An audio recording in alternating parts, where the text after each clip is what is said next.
Comment créer et interpréter une carte de contrôle sur Excel? Qu'est-ce que le contrôle de qualité?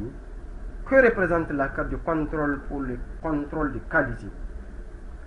Le contrôle de qualité statistique, ou SPC en anglais, a été inventé en 1924 par Walter Shewhart, un chercheur de la société Bell Telephone.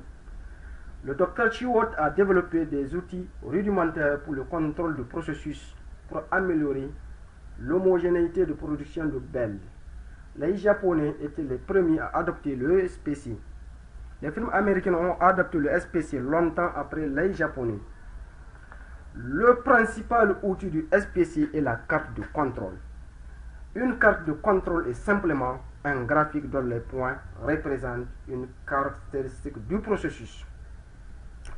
La valeur centrale, généralement la moyenne du processus, est caractérisée par une ligne horizontale sur la carte de contrôle. La carte de contrôle contient les limites inférieures et supérieures qui apparaissent comme des lignes horizontales dans les cartes de contrôle standard. Sur ce graphique par exemple, les lignes rouges horizontales indiquent les limites de contrôle inférieures et supérieures. Une variable temps est tracée sur l'axe horizontal, alors que la variable d'intérêt ou l'attribut est tracée sur l'axe vertical. La carte de moyenne, comme tous les graphiques du SPC, est basée sur la distribution normale standard, car le théorème de la limite centrale établit que la moyenne des valeurs a approximativement une distribution normale, même lorsque les observations ne sont pas normalement distribuées.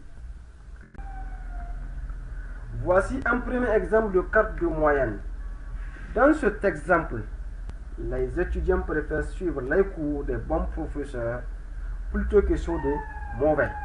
Afin de connaître l'avis des étudiants sur la qualité du professeur, de nombreuses universités effectuent des évaluations à la fin du semestre dans lesquelles les étudiants notent les différents professeurs sur une échelle numérique. Dans certaines écoles, de tels résultats sont souvent utilisés par les étudiants pour choisir leur professeur. Dans cet exemple, on considère l'enseignement comme un processus dont les produits seraient les notes d'évaluation des étudiants. On peut donc utiliser le SPC pour déterminer si le processus est sous contrôle. En d'autres termes, on peut utiliser les techniques du SPC pour déterminer si la variation dans les notes est due à des différences identifiables de la qualité de l'enseignement qui peuvent être attribuées à un semestre particulier ou simplement dues au hasard. La courbe en rouge est le score moyen des professeurs. La ligne verte est la limite du contrôle inférieur.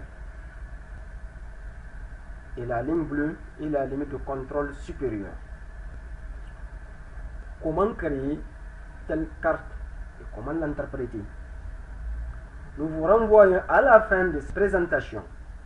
Cette remarque concerne l'ensemble des cartes qui seront présentées. Ici, il s'agit d'un exemple d'une firme qui vaporise ses produits métalliques avec une couche spéciale pour empêcher la corrosion. C'est un exemple de carte de moyenne où sigma est inconnu et où la variable d'étude est le poids de la couche mesurée en milligrammes. On remarque bien qu'il y a des points à l'extérieur des limites de contrôle. Qu'est-ce que cela signifie? Je vous renvoie une fois de plus à la fin de cette présentation. Là, on considère que le chiffre d'affaires d'une firme, d'une entreprise au cours d'une période donnée est un processus. On cherche à savoir si ce processus est sous contrôle sous certaines hypothèses. Ici, sigma est toujours inconnu sur le cas de carte de moyenne.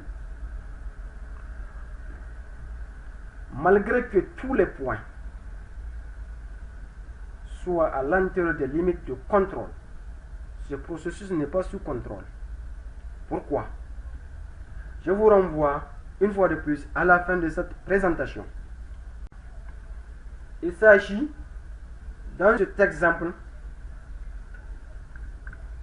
d'un exemple d'une carte d'amplitude où on veut déterminer si l'amplitude des poids du revêtement d'une firme est sous contrôle.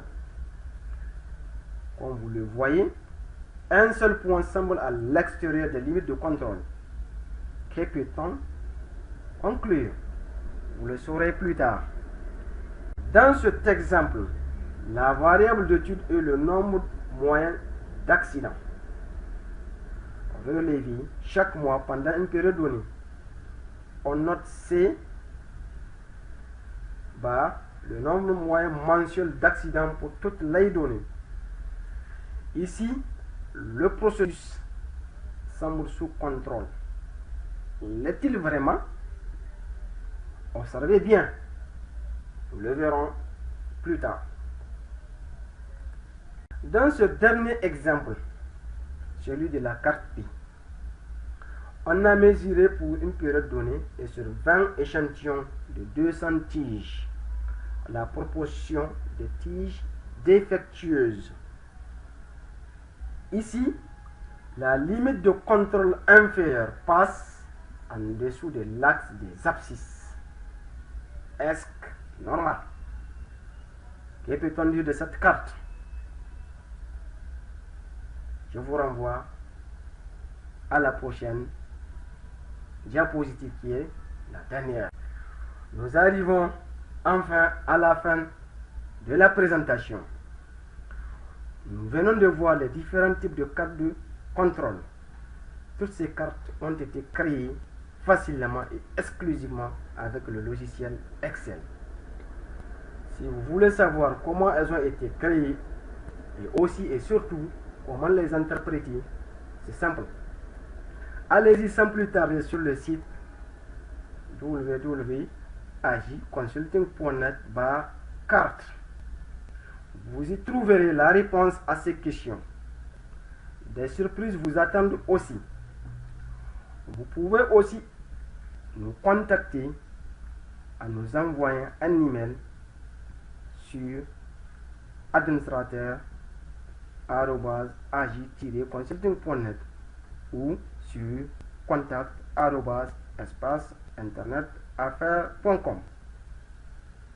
Je vous remercie pour votre aimable attention.